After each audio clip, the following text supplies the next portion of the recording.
नमस्कार। हर हर महादेव। आज हम यथार्थ गीता में तीसरे अध्याय में पहुंच गए हैं।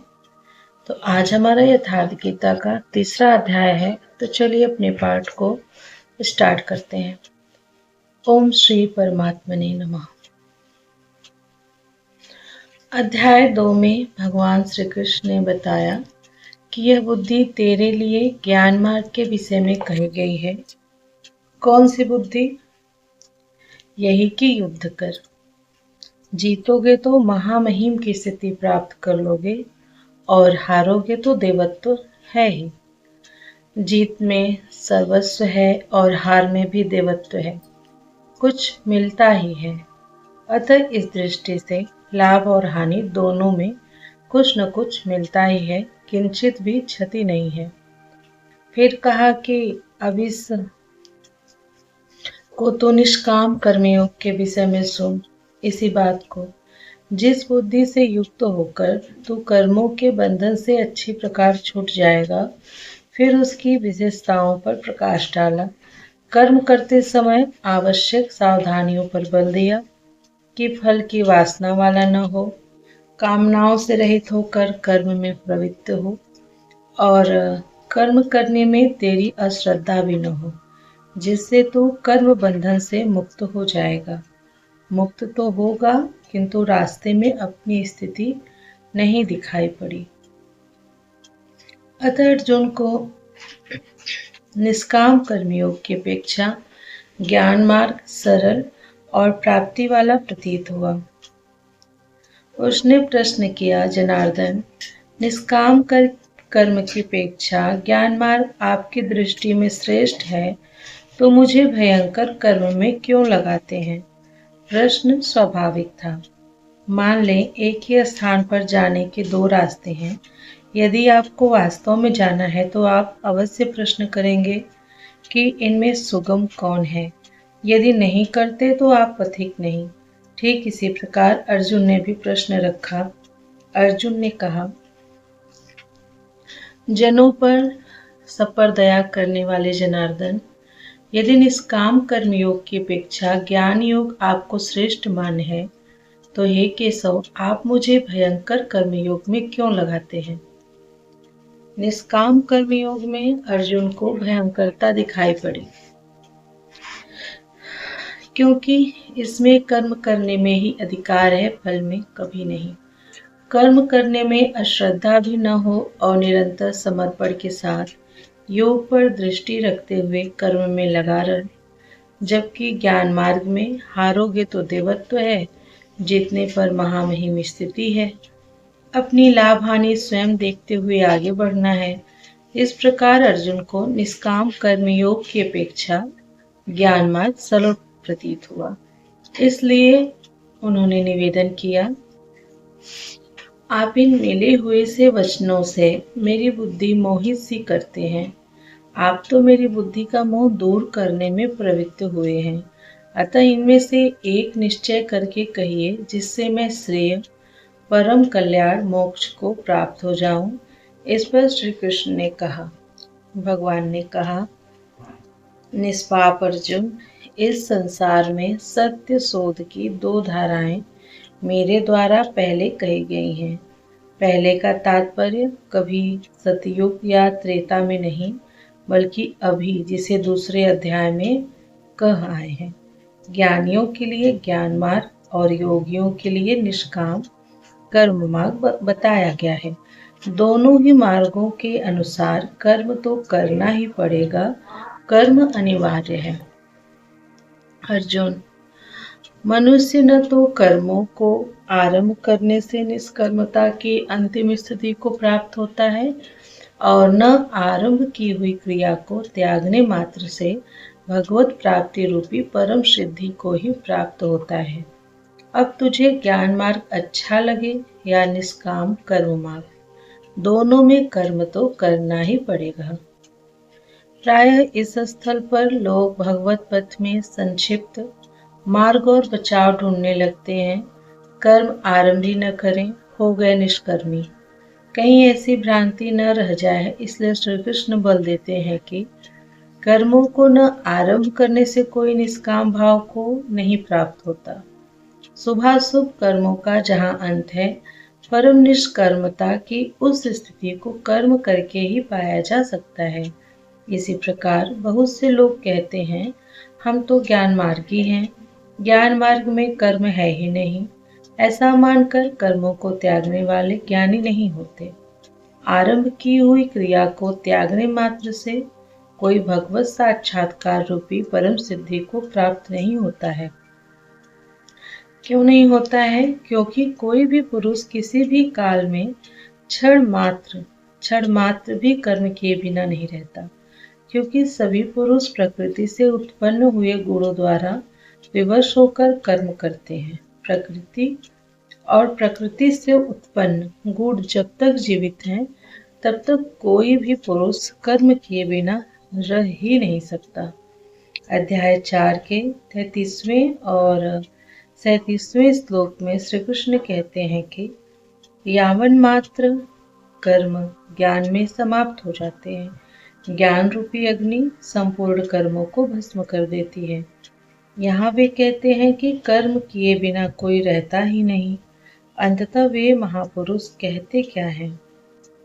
उनका आशय है कि यज्ञ करते करते 3 गुणों से अतीत हो जाने पर मन के विलय और साक्षात्कार के साथ यज्ञ का परिणाम निकल आने पर कर्म शेष हो जाते हैं। उस निर्धारित क्रिया की पूर्णता से पहले कर्म मिटते नहीं, प्रकृति पिंड नहीं छोड़ती। इतने पर भी विशेष रूप से मूढ़ लोग जो कर्मेंद्रियों को हठ से रोककर इंद्रियों के भोगों का मन से स्मरण करते रहते हैं, वे मिथ्याचारी हैं, पाखंडी हैं, न कि ज्ञानी। सिद्ध है कि कृष्ण काल में भी ऐसी रूढ़ियां थीं। लोग करने योग्य क्रिया को छोड़कर इंद्रियों को हठ से रोककर बैठ जाते थे और कहने लगते थे कि मैं ज्ञानी हूँ, पूर्ण हूँ। किंतु श्री कृष्ण कहते हैं कि वे धूर्त हैं। ज्ञान मार्ग अच्छा लगे या निष्काम कर्मयोग, दोनों ही मार्गों में कर्म तो करना ही पड़ेगा। अर्जुन, जो पुरुष मन से इंद्रियों को वश में करके जब मन में भी वासनाओं का स्फुरण न हो, सर्वथा अनासक्त हुआ कर्म इंद्रियों से कर्मयोग का आचरण करता है, वह श्रेष्ठ है। ठीक है, समझ में आया कि कर्म का आचरण करे, किंतु यह प्रश्न खड़ा होता है कि कौन सा कर्म करे। इस पर कहते हैं, अर्जुन, तू निर्धारित किए हुए कर्म को कर, अर्थात कर्म तो बहुत से हैं, उनमें से कोई एक चुना हुआ है, उसी नियत कर्म को कर।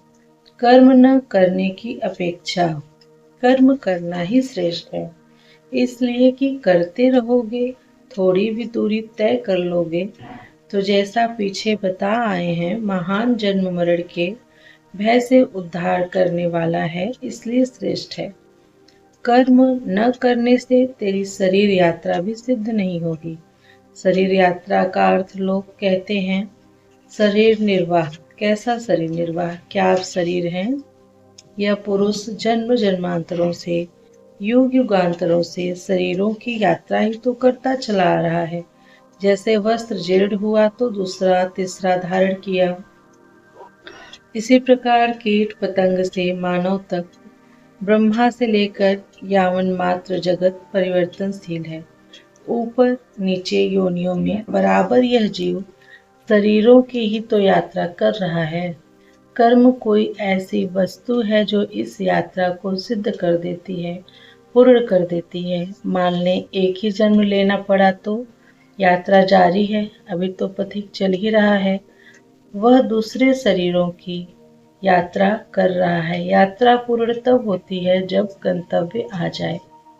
परमात्मा में स्थिति के अनंतर इस आत्मा को शरीरों की यात्रा नहीं करनी पड़ती, अर्थात शरीर त्याग और शरीर धारण करने वाला कर्म समाप्त हो जाता है। अतः कर्म कोई ऐसी वस्तु है कि इस पुरुष को पुनः शरीरों की यात्रा नहीं करनी पड़ती। अर्जुन, इस कर्म को करके तू संसार बंधन अशुभ से छूट जाएगा। कर्म कोई ऐसी वस्तु है जो संसार बंधन से मुक्ति दिलाती है। अब प्रश्न खड़ा होता है कि वह निर्धारित कर्म है क्या? इस पर भगवान कहते हैं, अर्जुन, यज्ञ की प्रक्रिया ही कर्म है। वह हरकत कर्म है जिससे यज्ञ पूर्ण होता है। सिद्ध है कि कर्म एक निर्धारित प्रक्रिया है। इसके अतिरिक्त जो कर्म होते हैं, क्या वे कर्म नहीं हैं? भगवान कहते हैं, नहीं, वे कर्म नहीं हैं। इस यज्ञ की प्रक्रिया के अतिरिक्त दुनिया में जो कुछ भी किया जाता है, सारा जगत जिसमें रात दिन व्यस्त है, वह इसी लोक का एक बंधन है, न कि कर्म। कर्म तो मोक्ष से अशुभ अर्थात संसार बंधन से छुटकारा दिलाने वाला है। मात्र यज्ञ की प्रक्रिया ही कर्म है। वह हरकत कर्म है जिससे यज्ञ पूरा होता है। अतः अर्जुन, उस यज्ञ की पूर्ति के लिए संग दोष से अलग रहकर भली प्रकार कर्म का आचरण कर। संग दोष से अलग हुए बिना यह कर्म होता ही नहीं। अब हम समझ गए कि यज्ञ की प्रक्रिया ही कर्म है, किंतु यहाँ पुनः एक नवीन प्रश्न उत्पन्न हो गया कि वह यज्ञ क्या है जिसे किया जाए। इसके लिए पहले यज्ञ को न बताकर भगवान बताते हैं कि यज्ञ आया कहाँ से, वह देता क्या है, उसकी विशेषताओं पर प्रकाश डाला और चौथे अध्याय में जाकर स्पष्ट किया कि यज्ञ क्या है जिसे हम कार्य रूप दें और हमसे कर्म होने लगे। योगेश्वर श्री कृष्ण की शैली से स्पष्ट है कि जिस वस्तु का चित्रण करना है, वे पहले उसकी विशेषताओं का चित्रण करते हैं जिससे श्रद्धा जागृत हो। तत्पश्चात वे उसमें बरती जाने वाली सावधानियों पर प्रकाश डालते हैं और अंत में मुख्य सिद्धांत प्रतिपादित करते हैं। स्मरण रहे कि यहाँ पर श्री कृष्ण ने कर्म के दूसरे अंग पर प्रकाश डाला कि कर्म एक निर्धारित क्रिया है। जो कुछ किया जाता है वह कर्म नहीं है। अध्याय 2 में पहली बार कर्म का नाम लिया, उसकी विशेषताओं पर बल दिया, उसमें बरती जाने वाली सावधानियों पर प्रकाश डाला, लेकिन यह नहीं बताया कि कर्म क्या है। यहाँ अध्याय 3 में बताया कि बगैर कर्म किए कोई नहीं रहता। प्रकृति से पराधीन होकर मनुष्य कर्म करता है। इसके बावजूद भी जो लोग इंद्रियों को हठ से रोककर मन से विषयों का चिंतन करते हैं, वे दंभी हैं, दंभ का आचरण करने वाले हैं। इसलिए अर्जुन, मन से इंद्रियों को समेटकर तू कर्म कर, किंतु प्रश्न ज्यों का त्यों है कि कौन सा कर्म करें। इस पर योगेश्वर श्री कृष्ण ने कहा, अर्जुन, तू निर्धारित किए हुए कर्म को कर। अब प्रश्न उठता है कि निर्धारित कर्म क्या है जिसे हम करें। तब बताया कि यज्ञ को कार्य रूप देना कर्म है। अब प्रश्न उठता है कि वह यज्ञ क्या है। यहाँ यज्ञ की उत्पत्ति विशेषता बताकर शांत हो जाएंगे और आगे अध्याय 4 में यज्ञ का निखरा हुआ रूप मिलेगा जिसे करना कर्म है। कर्म की यह परिभाषा गीता को समझने की कुंजी है। यज्ञ के अतिरिक्त दुनिया में लोग कुछ न कुछ करते ही रहते हैं। कोई खेती करता है तो कोई व्यापार, कोई पदासीन है तो कोई सेवक, कोई अपने को बुद्धिजीवी कहता है तो कोई श्रमजीवी, कोई समाज सेवा को कर्म मानता है तो कोई देश सेवा को।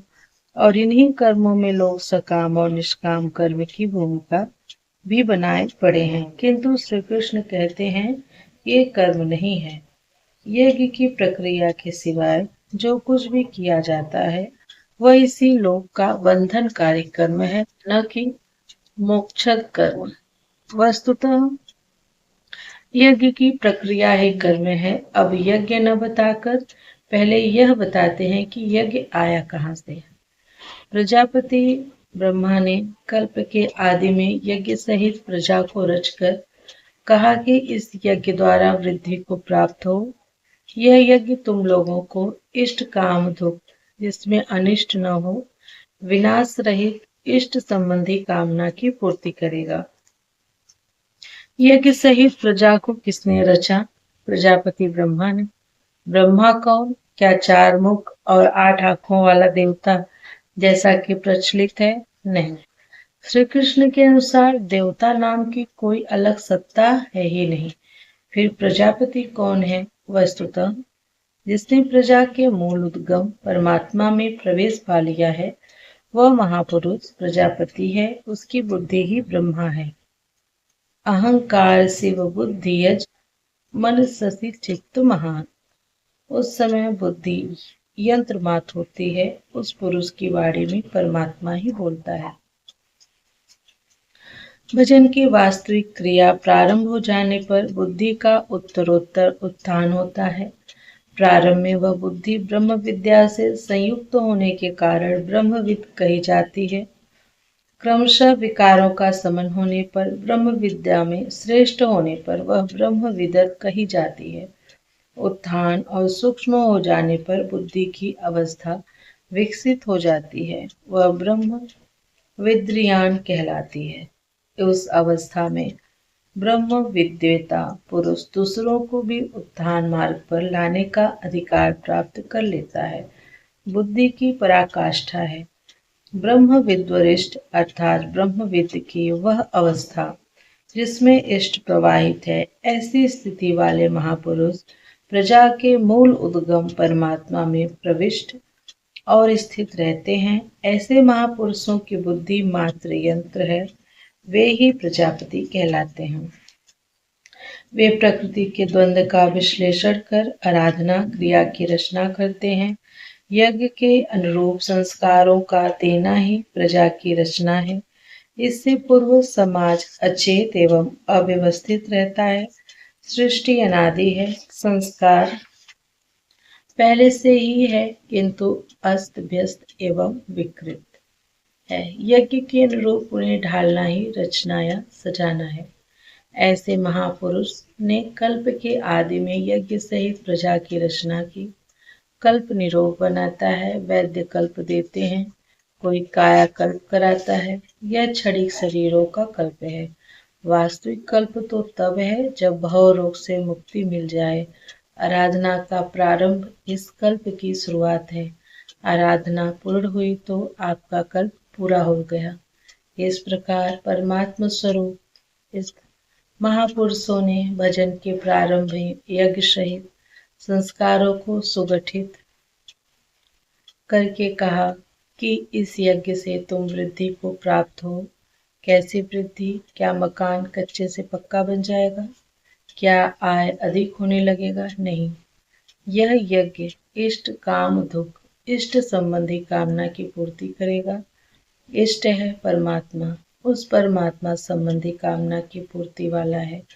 प्रश्न स्वाभाविक है कि यज्ञ सीधे उस परमात्मा की प्राप्ति करा देगा अथवा कर्म क्रम से चलकर। इस यज्ञ द्वारा देवताओं की उन्नति करो अर्थात दैवी संपत्ति की वृद्धि करो। वे देवता लोग तुम लोगों की उन्नति करेंगे। इस प्रकार आपस में वृद्धि करते हुए परम श्रेय, जिसके बाद कुछ भी पाना शेष न रहे, ऐसे परम कल्याण को प्राप्त हो जाओ। ज्यों ज्यों हम यज्ञ में प्रवेश करेंगे त्यों त्यों हृदय देश में दैवी संपत्ति अर्जित होती चली जाएगी। परम देव एकमात्र परमात्मा है। उस परम देव में प्रवेश दिला देने वाली जो संपद है, अंतःकरण की जो सजाती प्रवृत्ति है, उसी को दैवी संपत्ति कहते हैं। वह परम देव को संभव करती है, इसलिए दैवी संपत्ति कही जाती है, न कि बाहरी देवता पत्थर पानी जैसा कि लोग कल्पना कर लेते हैं। योगेश्वर श्री कृष्ण के शब्दों में उनका कोई अस्तित्व नहीं है। आगे कहते हैं,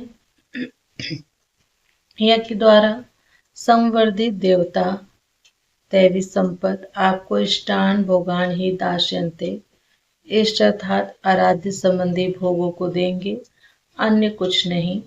वे ही एकमात्र देने वाले हैं। इष्ट को पाने का अन्य कोई विकल्प नहीं है। इन दैवी गुणों को बिना बढ़ाए जो इस स्थिति का भोग करता है, वह निश्चय ही चोर है। जब उसने पाया ही नहीं तो भोगेगा क्या? किंतु कहता अवश्य है कि हम तो पूर्ण हैं, तत्वदर्शी हैं। ऐसी डींग मारने वाला, इस पद से मुंह छिपाने वाला है, वह निश्चय ही चोर है, न कि प्राप्ति वाला। किंतु पाने वाले क्या पाते हैं? यज्ञ से बचे हुए अन्न को खाने वाले संतजन सब पापों से मुक्त हो जाते हैं। दैवी संपत्ति की वृद्धि करते करते परिणाम में प्राप्ति काल ही पूर्ति काल है। जब यज्ञ पूर्ण हो गया तो शेष बचा हुआ ब्रह्म ही अन्य है। इसी को श्री कृष्ण ने दूसरे शब्दों में कहा, यज्ञ जिसकी सृष्टि करता है उस असन का पान करने वाला ब्रह्म में प्रविष्ट हो जाता है। यहाँ वे कहते हैं कि यज्ञ से शेष बचे हुए असन का ब्रह्म पीयूष का पान करने वाला सब पापों से छुटकारा पा जाता है। संत जन तो छूट जाते हैं, किंतु पापी लोग मोह के माध्यम से उत्पन्न शरीरों के लिए बचते हैं, वे पाप खाते हैं। उन्होंने भजन भी नहीं किया, आराधना को समझा, अग्रसर भी हुए, किंतु बदले में एक मीठी सी चाह पैदा हो गई कि शरीर के लिए और शरीर के संबंधों को लेकर कुछ मिले।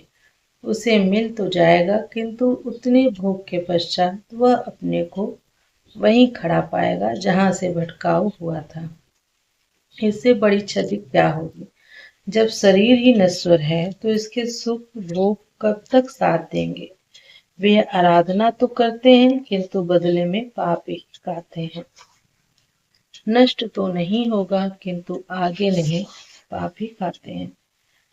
वह नष्ट तो नहीं होगा, किंतु आगे नहीं बढ़ेगा। इसलिए श्री कृष्ण निष्काम भाव से कर्म भजन करने पर बल देते हैं।